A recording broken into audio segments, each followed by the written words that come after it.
waited there for Fleur to rescue her sister. I think Fleur thought the same. Look at her. She's on the verge of hysteria. Following Derek's gaze, Hermione saw Fleur at the shore, completely hysterical, trying to dive into the water, while Mrs. Maxim held her firmly and soothed her rapidly. Chapter 81, The Second Task, Part 2. Hermione's face was a mixture of disbelief and regret as she let out a long sigh. Merlin, how could Professor Dumbledore allow the hostages to get into danger? From the surface, it might seem reckless, Derek said thoughtfully, but when you're completely focused underwater on a task, it's easy to be misled, especially when the captives are the people the champions value most. Seeing you bound to that statue, it scared even me for a moment, not to mention Harry. Steam suddenly hissed from Hermione's ears. She scowled, spitting in annoyance, and turned to him. As if you were so much better than Harry. Derek rolled his eyes and chuckled. Crumb's expression darkened without him noticing, while his Durmstrang companion stared upward, trying to make himself invisible. The stands erupted into even louder cheers. Surrounded by several mermaids, Harry emerged from the water, dragging Ron and Fleur's sister. He was utterly exhausted, too weak to thrash through the water. Dumbledore and Bagman helped him to the shore. Percy jumped in to pull Ron out, and Fleur wriggled free from Madame Maxime's grasp to hug her sister tightly. You, all of you, come here, Madame Pomfrey commanded, striding into the crowd with authority. She gathered the three just out of the water, wrapped them in blankets, and began administering potions one by one, filling the area with swirling vapors. Meanwhile, Dumbledore crouched by the shore, speaking closely with a rough, fierce-looking mermaid leader. He let out a high-pitched, shrill cry that mirrored mermaid speech. Clearly, he could understand them. A few minutes later, he stood and turned to the other judges. Let's hold a quick meeting before scoring. Harry, well done. Hermione placed a blanket over her friend, beaming. You were amazing. You did it all on your own. Actually, Harry began, glancing at Karkaroff nearby, then quickly corrected himself. Yeah, right, it was really tough. You should have returned immediately after finding Ron. Hermione's tone softened with regret. You could have come in second. Harry scowled, clearly frustrated with his own foolishness underwater. Merlin knows what I was thinking, he muttered. Can we not talk about it? Being last is bad enough. Hermione laughed and hugged him tightly. Second to last, Harry. Fleur didn't complete the task. Fleur, quickly patched up, rushed over to Harry. You saved Gabrielle, she gasped, nearly out of breath. You saved my little sister, even though she wasn't your hostage. Yeah, I did, Harry replied stiffly. Thank you, thank you. Fleur lowered her head and kissed each side of Harry's face twice, causing smoke to hiss from his ears, just like Hermione's had minutes before. And you helped too. Fleur turned to Ron. Thank you as well. Yeah, Ron said, hopeful, just a little help. Fleur launched herself at him, kissing him repeatedly. Hermione rubbed her eyes, scrutinizing Fleur as if seeing her anew. You've got a beetle on your shoulder, Harry, Derek pointed out. Can you tell me what you used underwater?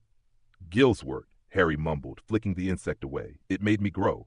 Gills and webbing, Derek finished with fascination. Interesting, truly marvelous. Skipping advanced herbology comes at a cost, but at least you didn't spend nearly a month calculating the magic behind the spell. Still think you're stronger than Harry? Hermione teased, taking up the challenge. If it weren't, ladies and gentlemen, we have reached a decision. Bagman's magically amplified voice rang suddenly, startling them and silencing the crowd. The mermaid leader, Morcus, has reported everything that happened under the lake. Based on a perfect score of 50, the points for each champion are as follows. Fleur Delacour demonstrated impressive use of the bubblehead charm, but she was attacked by Grindelwald near the target and failed to rescue the hostages. She earns 25 points. Polite applause rose from the stands. I should get 0, Fleur said hoarsely, shaking her wet hair. Derek Greedo combined the bubblehead charm with an inspired use of a propulsion spell. He was the first to return with a hostage, 7 minutes ahead of schedule. He paused as the stands erupted into deafening cheers. Every Hufflepuff student jumped, screamed, and stomped in excitement. Except for Karkaroff, everyone near the judges clapped. Hermione smiled at Derek, her eyes shining with affection. Therefore, it is unanimously decided. Bagman glanced at Karkaroff before announcing, Derek Greedo earns 50 points. The stands erupted again moments later. Another minute passed before Bagman continued. Victor Krum used transfiguration. Though incomplete, it was effective. He was the second to return with a hostage, arriving 6 minutes beyond the 1-hour limit. He receives 40 points. Karkaroff clapped vigorously, looking thoroughly pleased with himself. Harry Potter consumed gillyweed and achieved remarkable results. Bagman's voice grew louder. He was the last to return, far exceeding the 1-hour time limit. However, the Mermaid Queen told us that Mr. Potter was actually the second to locate the hostages, nearly in sync with Mr. Greedo. He didn't return promptly because he made sure all the hostages were safely rescued, rather than focusing solely on his own. Ron and Hermione exchanged looks, a mixture of regret and sympathy for Harry. Most of the judges, Bagman continued, shooting an annoyed glance at Karkaroff, believe this demonstrates an admirable moral standard. However, Mr. Potter's score is 45 points. Harry froze. Ron and Hermione froze. Derek, laughing, began clapping, the applause gradually spreading through the crowd like a jolt of electricity. Harry's expression brightened, and Ron and Hermione burst into delighted laughter, joining the audience in thunderous applause. "Way to go, Harry!" Ron shouted over the noise. "So you weren't just being foolish, you were demonstrating moral excellence." The third and final task will take place on the evening of June 24th, Bagman bellowed, forcing himself to be heard over the crowd. The champions will learn the details 1 month in advance. Thank you all for supporting the champions. By now, it was nearly 9 o'clock. Albus Dumbledore stood by the window of his office, a cup of morning tea in hand, gazing over Hogwarts and its grounds. He could no longer recall how many times he had stood there. After all, he had lived most of his life within these walls. This centuries-old school had seen him through youth, adulthood, and old age, and, as with every headmaster before him, he would continue his work until his final moments. His memories wrote Hogwarts history, and Hogwarts etched the rings of time upon his life.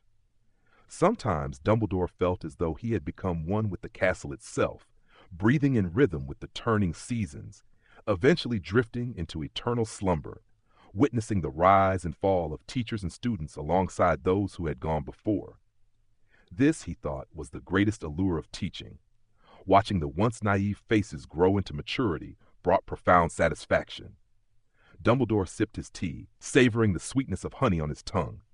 The lines of age on his face seemed to unfold, revealing a mischievous smile. "Keep this habit up, and your teeth will give out before your life does, Dumbledore." A mocking voice came from behind. He turned and sat back in his high-backed chair, taking another large sip. "You simply haven't yet discovered the charm of sweets, Phineas," he said to the portrait on the wall. "They bring pure joy. All children love sweets. You must long to be one of them again. That snot-nosed child craving sugar," mocked a Slytherin wizard in silver and green, smirking. "Truly unbelievable that such a phase existed in Albus Dumbledore's life, isn't it?" "I don't believe you ever wet the bed, Phineas," a sharp-eyed witch interjected calmly. "Exactly why I dislike children so much," Phineas muttered nervously, glancing at her, his goatee curling upward. "Their energy always reminds me of past embarrassments. A real disgrace." "So you're the least popular headmaster in Hogwarts history," said a short, yellow-faced wizard with a blunt tone. "All you care about is the power and prestige your position brings." "Thank you, Everard," Dumbledore replied serenely. "I believe everyone here has contributed greatly to Hogwarts." Phineas gave Everard a quiet hiss. "What are the weekend plans, Dumbledore?" A gentle elderly witch with long silver curls asked, changing the subject. "Do you want to discuss today's transfiguration, or shall I recount the 1738 case of the mutant dragonpox patient treated at St. Mungo's?" "Thank you, Doris, that would certainly be interesting," Dumbledore said, refilling his cup. "But at 9 o'clock, allow me to receive a student first. You will remember his mother well." "Let me think. Recent parents who visited Hogwarts," a frail-looking old wizard said softly. "You mean?" The young American wizard, the sharp-eyed witch interrupted decisively. "His mother is certainly a strong-willed witch. And as assertive as you," Phineas began, but wisely fell silent as the witch brandished a thick wand. Dumbledore's half-moon glasses followed the floor, as if peering through tiles and walls. Smiling, He conjured a wine bottle. He's arrived, punctual as ever. Chapter 81, The Second Task, Part 2. A mixture of disbelief and regret crossed Hermione's face, and she let out a long, heavy sigh. Merlin, how could Professor Dumbledore allow the hostages to get into danger? It seems reasonable in hindsight, Derek said thoughtfully. But when you're underwater, fully focused on completing a task, it's easy to be misled. After all, those taken are always the people warriors hold most dear. Seeing you tied to that statue, even I was momentarily scared, let alone Harry. Hermione's ears suddenly emitted a puff of steam. Flustered and annoyed, she snorted, turning to the side. You talk as if you were much braver than Harry. Derek rolled his eyes and chuckled, while Crumb's expression unconsciously darkened. His fellow Durmstrang student looked skyward, trying to reduce his presence. The stands erupted into even louder cheers, spectators rising to their feet. Surrounded by several mermaids, Harry dragged Ron and Fleur's sister to the surface. Exhausted, he had no strength left to thrash about in the water. Dumbledore and Bagman helped pull him up, Percy jumped in to grab Ron, and Fleur broke free from Madame Maxime's restraint to clutch her sister tightly. You, all of you, come here! Madame Pomfrey strode into the crowd with authority, leading the 3 drenched students to Derek, Hermione, and the others. She wrapped them in blankets and began administering remedies, the area quickly filling with mist and smoke. Meanwhile, Dumbledore crouched at the shore, conversing intently with a rough, fierce-looking mermaid leader. He let out the high-pitched, shrill cries that mermaids make above water. It was clear he spoke their language. Minutes later, he straightened and turned to the other judges. Let's hold a quick meeting before announcing the scores. Harry, well done! Hermione said, covering her friend with a blanket and beaming. You were amazing. You handled everything on your own.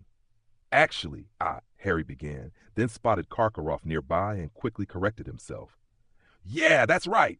It was really tough. It would have been better if you returned immediately after finding Ron, Hermione said regretfully. You were almost second place. Harry looked frustrated, clearly upset with his own foolishness underwater. Merlin knows what I was thinking, he muttered irritably. Don't remind me. I already feel miserable being last. Hermione smiled and hugged him tightly. Second to last, Harry. Fleur didn't complete the task. Fleur, hastily treated, collapsed beside Harry. You saved Gabrielle, she gasped, nearly out of breath. You saved my little sister, even though she wasn't your hostage. Yes, that's right, Harry replied stiffly. Thank you, thank you.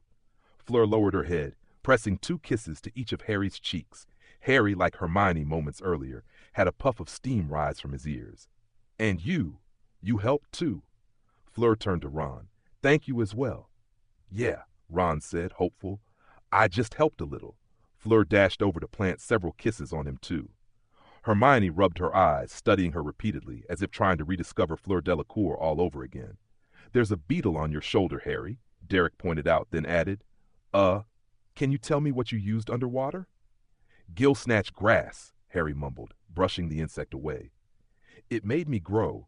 Gills and webbed feet, Derek said with interest. Fascinating. Skipping herbology lessons comes with a price, but at least you didn't spend almost a month calculating spell principles. Still think you're stronger than Harry? Hermione interjected mockingly. If not for. Ladies and gentlemen, we have reached a decision.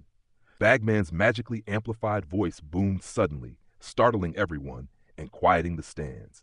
The mermaid leader Morcus recounted everything from the bottom of the lake.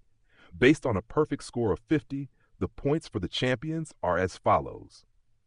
Fleur Delacour, though she skillfully used the bubblehead charm, was attacked by Grindelwald near the target and failed to rescue her hostage.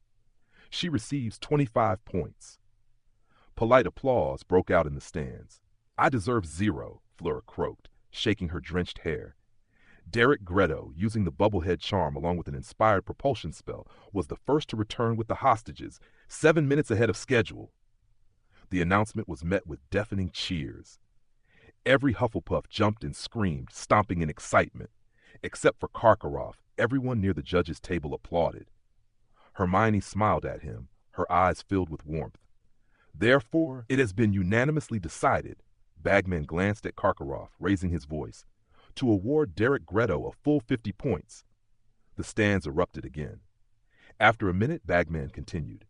Victor Krum used transfiguration, not perfectly, but effectively. He was the second to return with the hostages, 6 minutes past the 1 hour limit. We award him 40 points. Karkaroff clapped vigorously, looking pleased with himself. Derek, you've given me some very useful information, but I'll need time to process it fully, Dumbledore said. For now, why not enjoy a little celebration with your friends? And remember, this term you're exempt from final exams, something I dreamed of but never thought possible in my own student days. He winked at him like a mischievous child.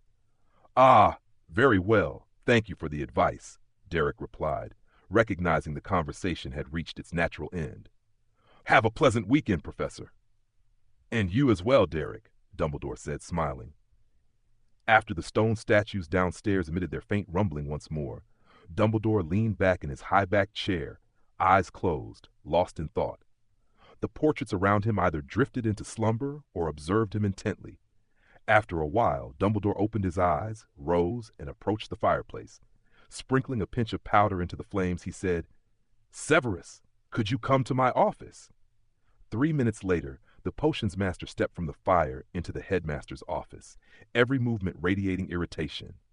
You'd better be brief. My cauldron is still brewing, Severus said sharply. I hear your office was broken into, Dumbledore said bluntly. Yes, Severus replied softly, and there's no doubt it was Potter. Was anything taken? Dumbledore seemed not to hear the latter part of Severus's statement. My private collection, gillyweed and the skin of an African tree snake, are missing. You understand the significance, Dumbledore, especially the gillyweed. Severus narrowed his dark eyes. Gillyweed? Harry? Bagman? Dumbledore murmured. A new discovery? Severus snorted. Or are you planning to hand Potter over to me for a proper interrogation? No, it's more complicated than that, Dumbledore sighed, age briefly showing on his face. Keep a closer eye on Harry for now, will you? I've been doing that already, Severus said gloomily, knowing the theft of ingredients would likely lead nowhere. What else is there to do? Dumbledore steepled his hands, hesitation visible in his blue eyes. My cauldron is still brewing, Dumbledore. Severus tapped the desk impatiently.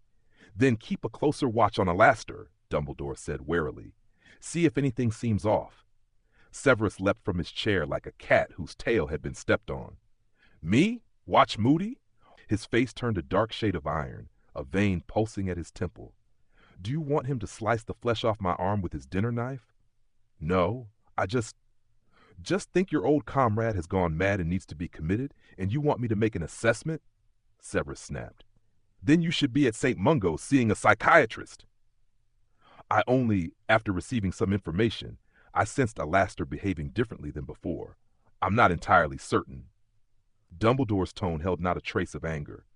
But Moody is your old friend, and his nerves are exceptionally sharp. It's safest if I probe him myself, Severus said, his robes trembling with agitation.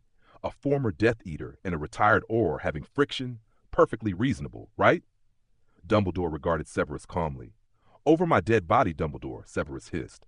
I will not be humiliated by Moody. Severus, I remember you mentioned just a few days ago that the mark had changed, Dumbledore said quietly. His power is growing.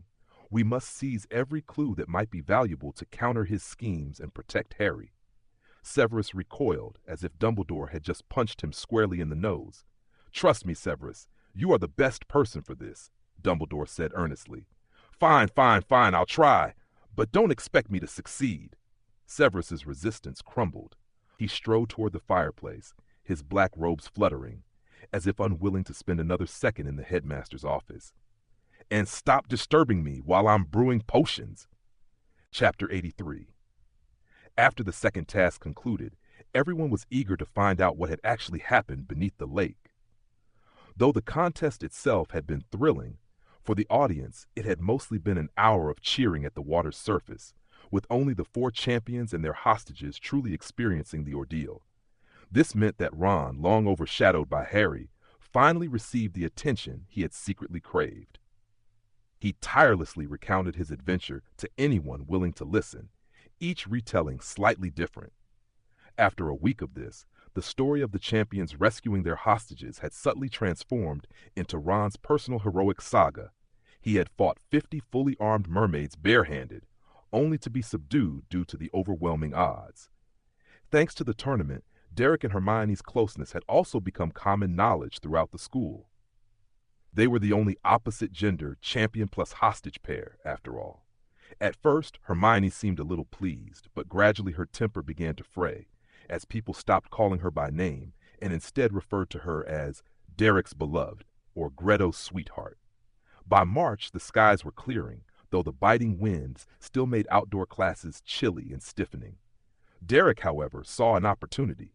Building on the residual magical energy from the second task, he modified the bubblehead charm, extending its coverage and adding wind protection.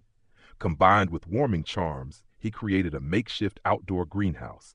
On clear days, he would take Hermione beneath the beech trees to do homework or read, helping her maintain a relatively cheerful mood. One Friday at midday, when Derek and Hermione returned to the Great Hall for lunch, they found people pointing and whispering, reminiscent of the days following the second task. "Here we go again," Hermione grumbled. "I really don't understand what's in their heads. Why not spend less time giggling, screaming, and gossiping, and more time reading books? Don't they have finals?"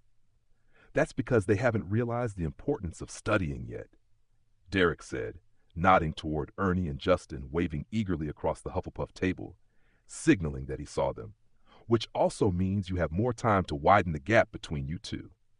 From a competitive standpoint, that's not entirely bad, right?" Hermione's expression softened slightly. "Besides you, no one else in the fourth year can challenge me for the top spot in our year." "Don't forget I don't take finals, Hermione." Derek spread his hands, clearly stating the outcome. "Undoubtedly, you'll still be first this year." "Well, I suppose I should thank you, Mr. Greto." Hermione's tense features relaxed into a faint smile, and she casually asked, "Any plans for the weekend?" "Hogsmeade, together?" Derek replied immediately. "Sure." Hermione smiled lightly, sitting next to Ginny Weasley. "I have potions in the afternoon, library in the evening." "Evening at the library it is." Derek handed back the few books he had been carrying for her, then moved past a dozen or so students to sit in the seats Ernie and Justin had saved for him. "Why the long face? Professor Bubba assigning you some ridiculous homework again?" he asked. "The homework's simple. It's just—" Justin hesitated. "Just, you got caught playing chess with Ernie in class?" Derek joked. "No, actually we wanted to ask about you and Granger," Ernie said seriously, without a trace of gossip. "How are things between you two lately?" Derek noticed the shift in how he was addressed. "I see you've started using Hermione's surname again," he said while adding pieces of fried chicken to his plate, curious. "Does this mean you won't borrow her History of Magic notes for finals?" "Ah, no, it's not that simple. It's far more complicated." Ernie's face turned red, his expression conflicted. "Susan thought it best that you find out first, but Justin, Hannah, and I felt you needed, well, a process to accept it." "So your dilemma led you to hand the choice directly to me?" Derek said with amusement. "Ernie, such thoughtful gestures aren't common with you." "So what's your choice?" Justin asked, though his expression suggested he hoped Derek would just go back to the dorm and skip both options. "Of course, my choice is to know immediately." Susan handed him a rolled-up book. "Don't believe what's written here. I just want you to know what's actually happening." "Should I thank you all?" Derek raised an eyebrow. "Thank you for helping me think, reason, and decide while I was completely in the dark. And what is this? The Wizard Weekly." The magazine's cover featured a curly-haired witch grinning broadly, pointing her wand at a giant sponge cake. Susan had folded a page corner for him. Derek flipped with his left hand and found the article she wanted him to see. Below a color photo of Harry, there was a short piece titled "Harry Potter's Secret Love Life." He may be an exceptional boy, but he also suffers the usual pains of adolescence, so reported Rita Skeeter. After losing his parents, 14-year-old Harry Potter thought he had finally found comfort in his Hogwarts life with his constant companion and girlfriend, Muggle-born Hermione Granger. But little did he know that, in a life already full of hardship, another emotional wound awaited him. Miss Granger, an ambitious young woman of unremarkable appearance, seemed particularly drawn to exceptional young wizards. The boy who had survived so much evidently did not fully satisfy her. Another champion at Hogwarts, Derek Greto, also caught her attention. Having traveled from America to Hogwarts for fourth year, Derek's magic was strong, his skills precise, and he had already excelled in the Triwizard Tournament. Yet even this model student was captivated by Miss Granger. Throughout the year, she toyed with the affections of both boys, spending every day with Mr. Potter, yet appearing as Mr. Gretto's partner at the traditional Triwizard Christmas Ball. Moreover, the Bulgarian seeker, last year's World Cup hero, and Triwizard champion Victor Krum was also reportedly attracted to Miss Granger. Insiders revealed that before the Christmas Ball, Mr. Krum invited Miss Granger as his partner, but was refused. Evidently, Miss Granger preferred the American wizard, though the editor has no further details on subsequent developments. But what captivated these three unfortunate boys so intensely was probably not Miss Granger's natural beauty. "She's actually quite ugly," Pansy Parkinson said. "A pretty, lively fourth-year girl. She probably made some kind of love potion. She's clever enough for that. Yes, I think that's exactly what she did." At Hogwarts, love potions were, of course, strictly forbidden, and Albus Dumbledore would undoubtedly need to investigate thoroughly. Yet the damage had already started to show in the case of the innocent Harry Potter. During the recently concluded second task of the Triwizard Tournament, Harry had repeatedly expressed affection toward Fleur Delacour and her sister, and Miss Delacour had responded warmly. Whether this was a genuine offering of feelings or an act of despair-driven retaliation was impossible to discern, but everyone who wished well for Harry hoped he would not be hurt again. The Triwizard Tournament was meant as a friendly competition among Europe's three largest magical schools, emphasizing courage, spellwork, dueling, and camaraderie. Yet under uncontrollable influences, this year's event had turned into a tangle of romantic entanglements among the four champions. Let this serve as a caution. Young readers of this publication are urged to choose wisely when offering genuine affection. Having finished the article, Derek looked up. He guessed his expression might be less than favorable, for the four who had been staring at him shrank back slightly. "Time to eat," he said, serving himself a piece of smoked fish. "Why are you all staring at me?" "How does it feel?" Ernie asked cautiously. "Absolutely amazing. I saw a different side of myself," Derek said, gulping down a fishbone. "A model student with both brains and talent. That's not a bad description." "You do realize most of that article is nonsense," Susan said firmly. "And Skit actually dragged Krum into it? Who would believe her?" "Actually, Krum did invite Hermione," Derek admitted. "What? Victor Krum and Hermione Granger?" Ernie flung a sausage onto his robe. Could Granger really have used a love potion? Oh! He stifled a cry of pain, obviously having been kicked more than once. Derek wiped his mouth, returned the magazine to Susan, slung his bag over his shoulder, and stood. "Heading to the library?" Hannah asked. "If you need... I haven't finished my homework. We could go together." "Thanks for the offer. I've noticed the same thing you have. Rita Skeeter's article is trash," Derek said. "I just have another issue to consider." "Good," Justin said cautiously. "I didn't really understand the counter curses Moody taught yesterday. Could you explain them to me later?" "The day after tomorrow," Derek smiled. "I'm busy this afternoon and evening, and tomorrow I'll be going to Hogsmeade." With us?" Ernie asked, gathering courage. Derek paused. "Of course not," he said calmly 2 seconds later. "I'm going with Hermione." Derek sat in the library, quietly drafting his essay on the memory-enhancing potion for potions class. To avoid prying eyes and whispered chatter, he didn't choose his usual large table, which could hold many books, but instead a secluded small table, at most 2 people. Crush the scarab until its shell is powdered. Slice the ginger evenly into 1/5-inch thin pieces, 1/3 ounce of toad bile. Pour in half a cauldron of water, add the toad bile and simmer until green. Add 3 sprigs of brainweed. Stir counterclockwise 7 times, add ginger pieces. After filling half a parchment with the potion's principles, effects, recipe, brewing process, and precautions, Derek hit a mental block in the analysis section. Staring at 1,000 magical herbs and fungi for tens of minutes, he realized that Rita Skeeter's article had affected him more than he expected. The irritation it stirred made it hard to concentrate. Previously, when Skeeter's exaggerated reports defamed Harry or Hagrid, Derek could remain detached and analyze the events dispassionately. But when her pen attacked him personally, He finally understood what it was like to be the target. Even knowing most of the article was nonsense, a thread of anger and frustration had taken root. The power of the media was undeniable. Those controlling the narrative could attack freely, and every defense only amplified the attacks. No matter what explanations Derek, Harry, Hermione, Crumb, or Fleur offered, the spectators found even greater satisfaction in their struggles.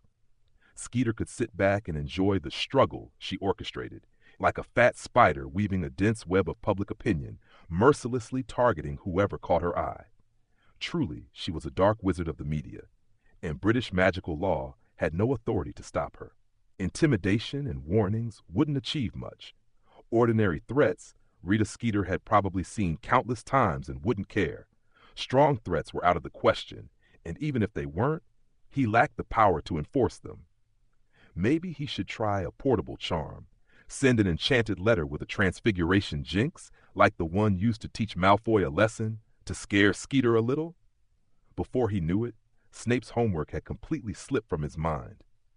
Derek was wholly absorbed in plotting how to deal with the unscrupulous reporter. 5 minutes later, he had made up his mind. Using Professor Sprout's permission slip, he retrieved several books on curses from the restricted section and began studying with full focus. He intended to give Skeeter a lesson, one that wouldn't threaten her life, but would make her swallow enough embarrassment to remember. Being bullied was never Derek's style. If Skeeter dared to make him and Hermione the subject of her amusement, she would pay the proper price. The last class of the afternoon had just ended when Hermione slung her bag over her shoulder and bolted out of potions. She felt utterly miserable. To be fair, with Snape, the highly biased potions master, in this dungeon-like classroom, Hermione had never felt at ease. But the sum of 4 years' worth of negative experiences could not compare to that afternoon. She had never felt so humiliated. When Snape read the Wizard Weekly article aloud to the entire class, a burning wave of shame and anger surged from her feet to her head. For 2 full lessons, she couldn't focus on potion making, probably the first time in 4 years. Rita Skeeter, you are so dead. Hermione strode down the empty corridor, her heart roaring. Gradually, the cold draft of the corridor helped her calm slightly. As she headed toward the library, a nagging thought struck her. How would the boy she secretly liked, Derek Gretto, react to the article? Logic told her there was no hope for luck. The Slytherins would never pass up a weapon that could strike 2 heroes they disliked simultaneously. For Derek, reading the article was only a matter of time. Would he be angry? Almost certainly. Having known Derek for a year and a half, Hermione had a solid understanding of him. Derek Gretto was easy to get along with, but that didn't mean he had a mild temperament. Skeeter's article would undoubtedly anger him. Hermione could even predict his reaction. First, he would calmly analyze the situation, then plan his response, and finally strike back, giving the offender a harsh lesson. But would it change how he felt about her? Here, Hermione wasn't so confident. Reason and experience told her that Derek's intelligence and insight would not be fooled by Skeeter's trash, yet her anxiety kept rising. Since the Christmas ball, their relationship had advanced quickly.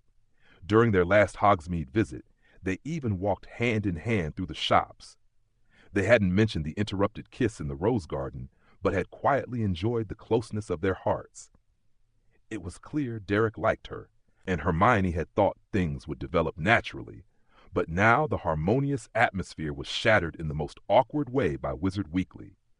Could they continue as usual? What would Derek think? Did he feel the same way she did? Would the pressure of the article and others' eyes make him pull away? Hermione had never realized from books how irrational love could make her, how insecure and anxious it could render her. Even when her mind had the correct answer, self-doubt would not relent. The girl felt deeply frustrated. With heavy thoughts, Hermione entered the library. Instinctively, she guessed Derek's likely course. He would avoid conspicuous places, seeking a secluded spot. Sighing, she walked on, reluctantly preparing to study Derek's method of action. If he hadn't read the article yet, she would give him a heads up. If he had, she would act as usual and observe his reaction. But this plan depended on one thing. She first had to determine whether Derek knew about the garbage article. Miss Know-It-All realized she was not skilled at reading others. In fact, Derek could easily discern her moods after only a short interaction. It was a vicious cycle. Rita Skeeter, you will pay, Hermione swore viciously in her heart. After finishing a section of spell planning, Derek stretched, satisfied with his progress. Then he noticed Hermione, her face gloomy and steps hesitant. How's the brain-boosting draught coming along? He asked casually. I can already imagine Snape's constipated expression when he has to mark your O. Not so good, Hermione replied sharply. Snape happily gave me an A. Impossible, you barely ever get E. Derek's eyes widened. Did something huge happen in potions? Hermione flushed bright red. I have a question for you, she said, awkwardly shifting the topic. Do you often read magazines? No, I usually just read newspapers. Like Derek answered. Good. Hermione exhaled quietly, relieved, but accidentally let her thoughts slip, quickly covering her mouth. What do you mean by, that's good? Derek asked, puzzled. In nothing, Hermione stammered. You've been acting strange this afternoon. You got an A in potions, and then you start talking to me about a magazine. Wait. Derek shifted his attention from the parchment to the girl across from him. You read the Wizard Weekly? Hermione jumped from her chair, eyes wide in panic. You read it too? I read it at lunch, Derek frowned, waving the parchment. After that, I decided she needed a lesson. And then? Hermione asked, her voice dry. And then what? Derek countered. Are you planning to help me design this portable spell? No, not. Hermione choked, pausing for a moment to gather courage before whispering. I meant, what do you think of it? Of course I think. Derek stopped mid-sentence. Something about Hermione looked oddly familiar. Where had he seen this before? What do you of course think? Hermione stomped her foot impatiently. The gesture was like a lighthouse suddenly lighting up, clearing the fog in Derek's mind. Wasn't she rubbing her shoe against the ground that night in the rose garden, right before he almost kissed her? And her expression now, the same as that evening outside the Gryffindor Tower, shy, nervous, tinged with anticipation.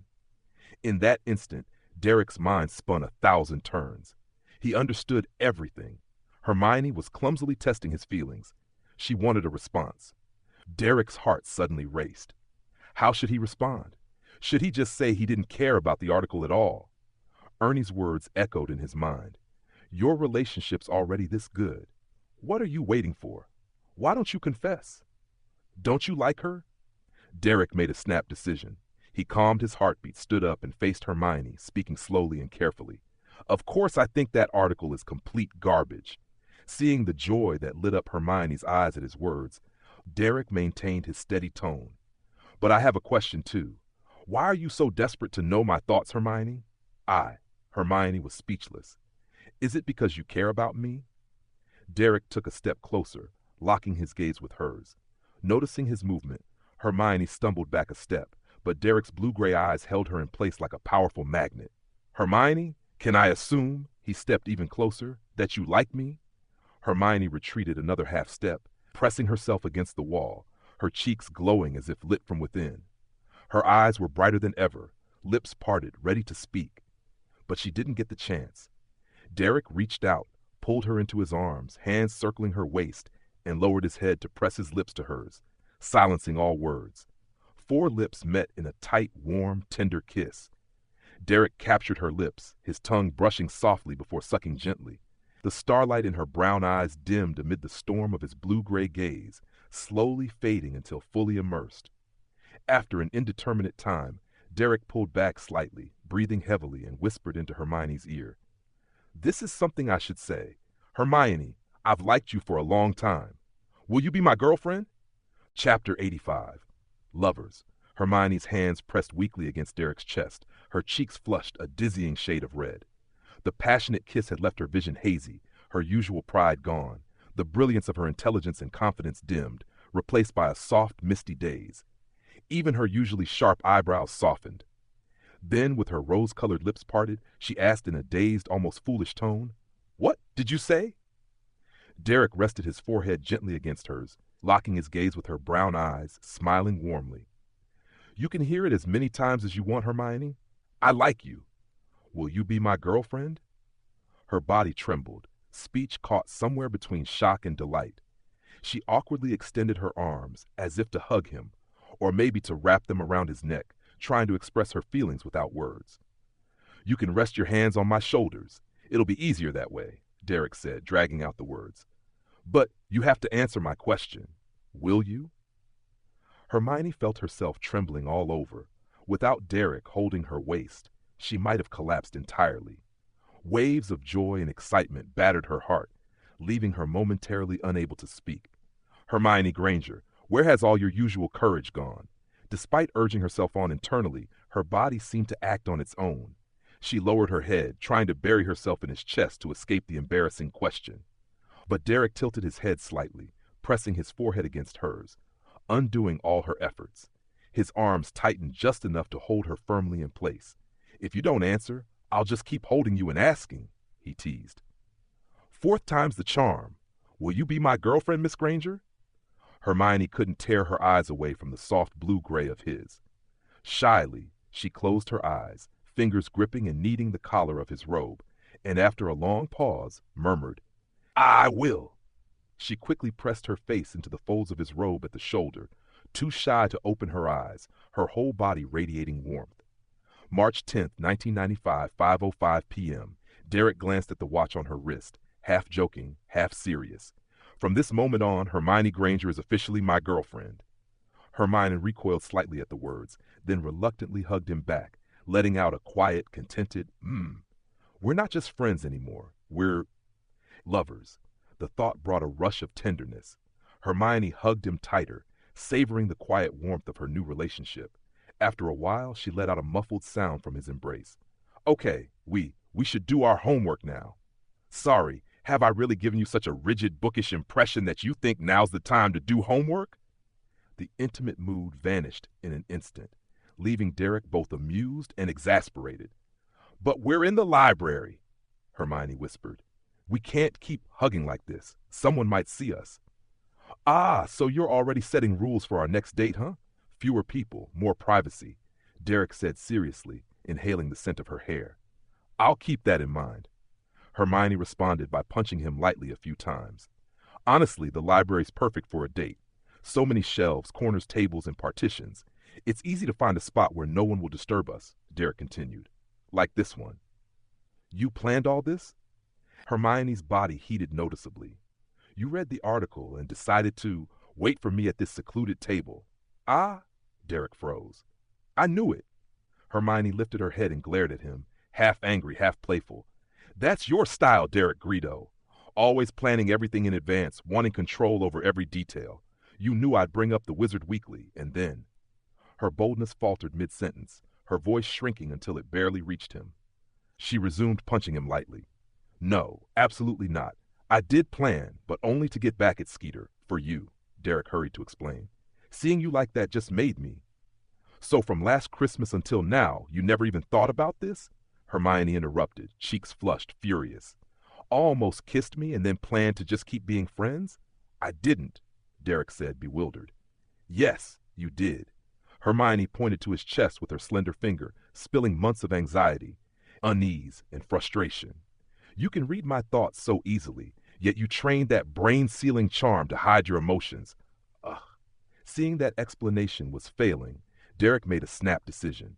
He cupped her smooth, pale face and kissed her. Compared to moments ago, her lips were even softer now. Derek traced every line carefully, gently parting them to slip his tongue in, mapping the shapes of her teeth, then capturing the elusive sweet warmth, entwining with it. Hermione's eyes went wide. She let out incoherent little whimpers, her body melting into his embrace, eyelashes trembling helplessly, completely at his mercy. When she could barely breathe, Derek lifted his head, wearing a satisfied, triumphant smile. The flavor is amazing. Can you feel what I'm thinking now? Hermione somehow found the strength to push him away, shy and flustered, lowering her gaze and refusing to meet his eyes. It took her a long moment to steady her breathing and compose herself. It's almost 5:30. Let's go eat, Derek said, seeing an opportunity to ease the tension. He checked his pocket watch and added, Want to go over the spell I prepared for Rita Skeeter tonight? Hermione gave a barely perceptible nod, then, as if remembering something, pursed her lips and smiled. What's that about? Derek slung her backpack over his shoulder, naturally taking her left hand as they headed out. You were just saying a date shouldn't be spent in the library doing homework, and now you want me to research a spell with you, Hermione said, shaking her head with amusement, returning his words verbatim. Have I really given you only the impression of a rigid bookworm all this time? That's a good thing. It proves we're a perfect match, Derek said with a self-satisfied grin. Couples need this kind of understanding. Like your parents, both dentists and mine. Very dedicated, always discussing current events together. Hermione said softly, boldly expressing her feelings. I like being in the library with you. I like how focused you are when you read. Derek replied immediately. They smiled at each other, reading the affection in each other's eyes. Both among the brightest of their peers and intimately familiar with one another, they needed no psychological preparation. Once their relationship was confirmed, they instantly adapted to this new status and role.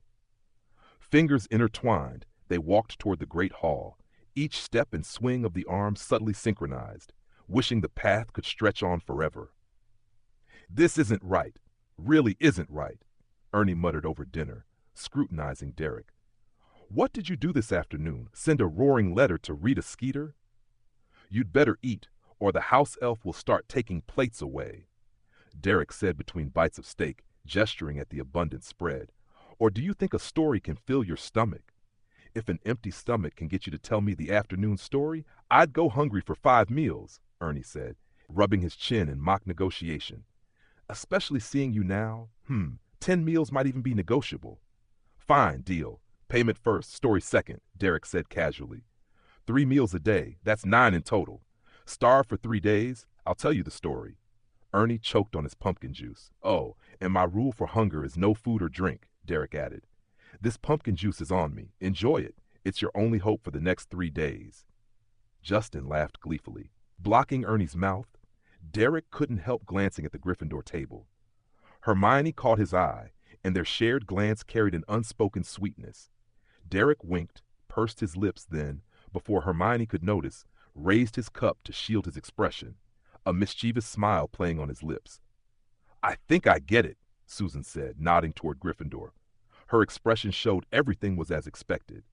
Hermione read that article too. She must have said something to you in the library. Ernie sat up straight, eyes glued to Derek. Exactly. Though Susan's words were a statement, Derek responded.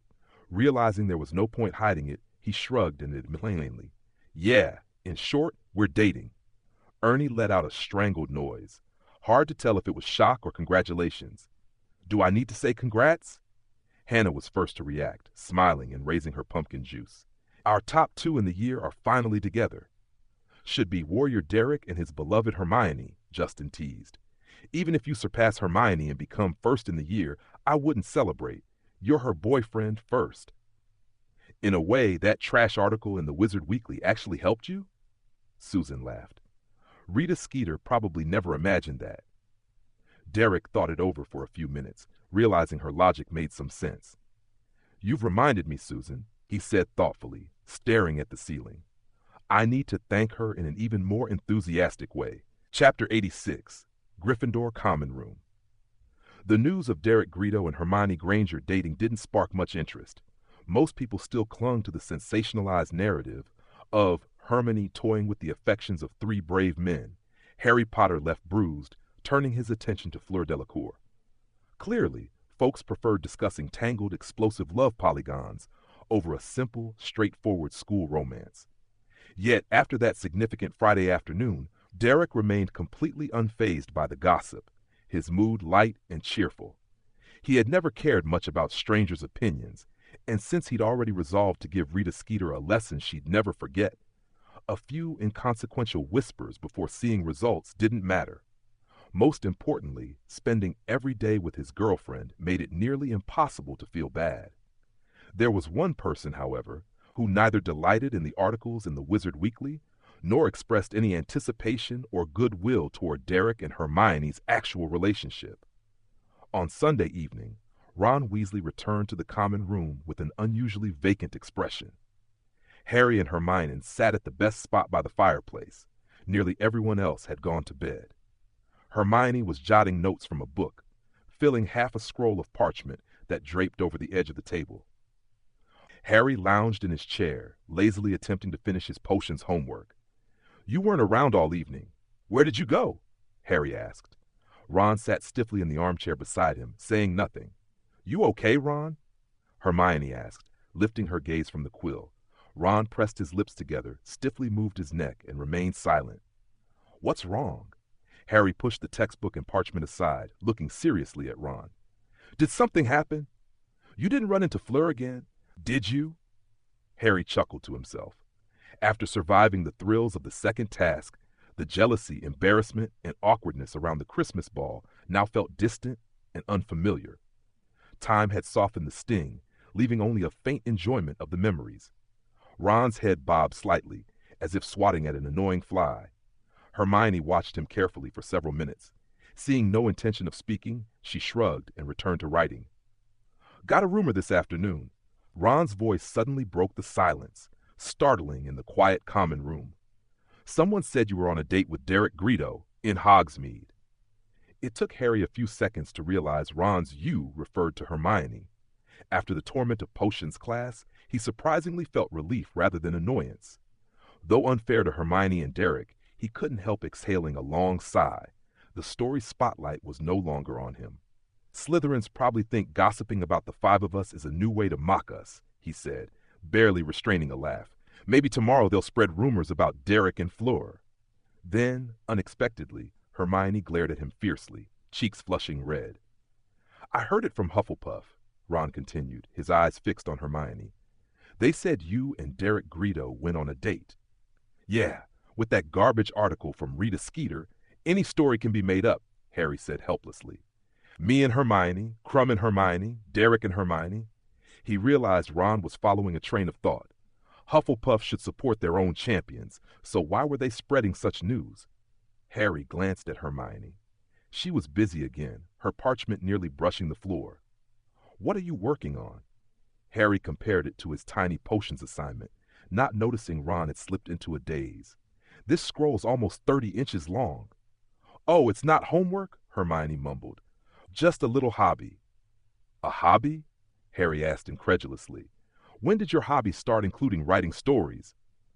"No, I'm calculating the connecting parts of a combinational spell. It involves some OWL and NET level magical theory, so it's hard to explain." Seeing Harry's curiosity, Hermione quickly raised a shield. "Once it's done, you'll be glad you waited." "Why would I be glad?" Harry asked, confused. "Is this some automated golden snitch catching spell?" "Don't be silly. You know I've never cared much about Quidditch," Hermione said, dragging the parchment across the table for inspection. "This is our project. You'll see the results soon enough." "Our project?" Harry noted the plural. He ran through possibilities, quickly realizing the only partner Hermione could be collaborating with. "Derek, you're working on spells with Derek," Harry said with certainty. Amid the crackling of the fireplace, Hermione yawned widely. "If you put this much energy into studying, Professor McGonagall would be very pleased, Harry." "But studying spells is fine too," Harry said curiously. "Why do you?" "Because what we're about to do will break a dozen school rules and even legal restrictions, especially regarding misuse of magic," Hermione said impatiently. "Satisfied?" Harry grinned. "Come on, Hermione. Haven't we already done plenty of rule breaking?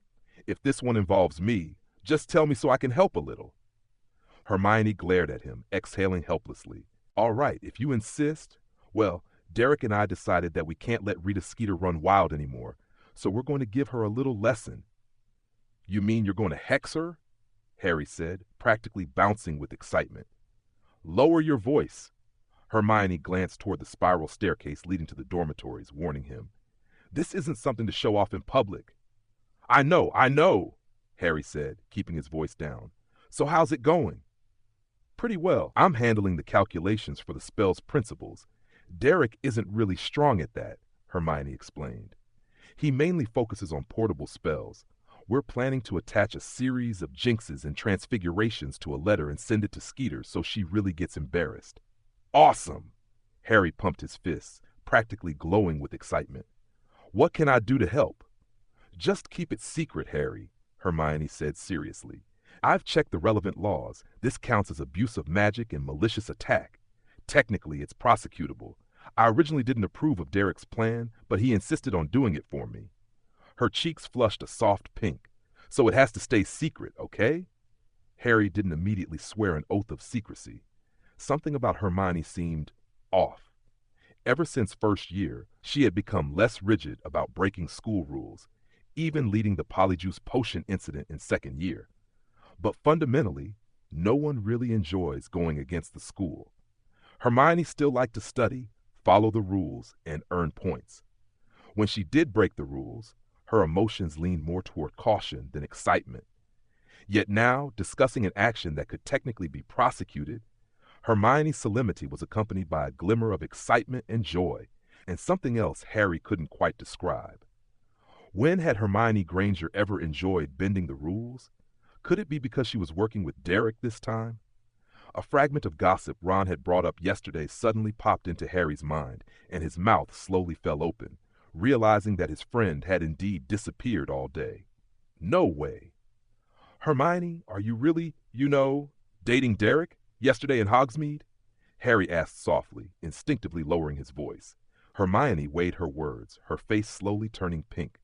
Then she lowered her head slightly, smiling shyly, revealing her straight white teeth.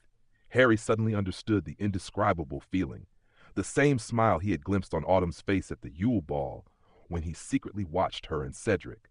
That must be sweetness. Yes, we got together the day before yesterday. Harry froze for a few seconds, then realized he should say something to his friend. Wow! Congratulations! Thanks. I'm so glad you noticed. Hermione adjusted her hair to hide her shyness and nerves. I didn't mean to hide it from you. You're my best friends. But as a girl, I was a little hesitant, not sure how to. I get it, Harry said immediately. Derek's amazing, and so are you. You two together? Wow, it's perfect. Thank you, thank you. Hermione stood, radiating ease. Harry, you're so thoughtful. Good night. I'm going to bed. Suddenly, a sound like a plunger being pulled from a clogged sink made Ron surface. Harry and Hermione both jumped. You've been incredibly quiet tonight, Ron, Hermione said, her smile fading slightly. Did you hear our conversation? Harry realized he still didn't understand Ron's state tonight. Ron, are you feeling okay? Harry asked cautiously. Talk to us. He's American. Ron's voice came again, the second in a few minutes. What? Hermione furrowed her brows. He's American, Ron repeated more quietly, but still audible in the late-night common room. But he's at Hogwarts now, Hermione said. Anything else? Ron struggled and dryly added, He's too tall. That's true, but it's something I need to think about, Hermione said decisively. Any more questions? Under Hermione's resolute gaze, Ron shrank back, shaking his head reluctantly. Good, Hermione said, as if to signal the matter settled. Thank you, Ron, for trusting me to handle my own affairs and respecting my privacy. Good night, boys. With that, she turned and climbed the girls' dormitory stairs, leaving Harry, still fretting over his potions essay, and Ron, equally confused about his own thoughts, alone in the midnight common room. Chapter 87, Letters. Monday morning found Derek intercepting Hermione just outside the Great Hall.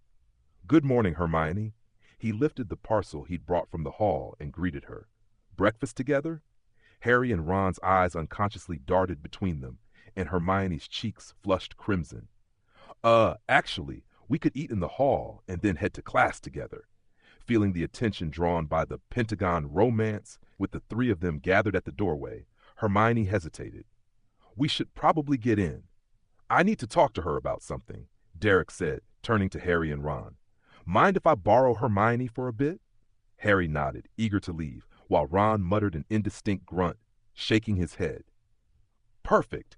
Derek immediately stepped forward, draping an arm over Hermione's shoulders, leading her toward the castle's exterior.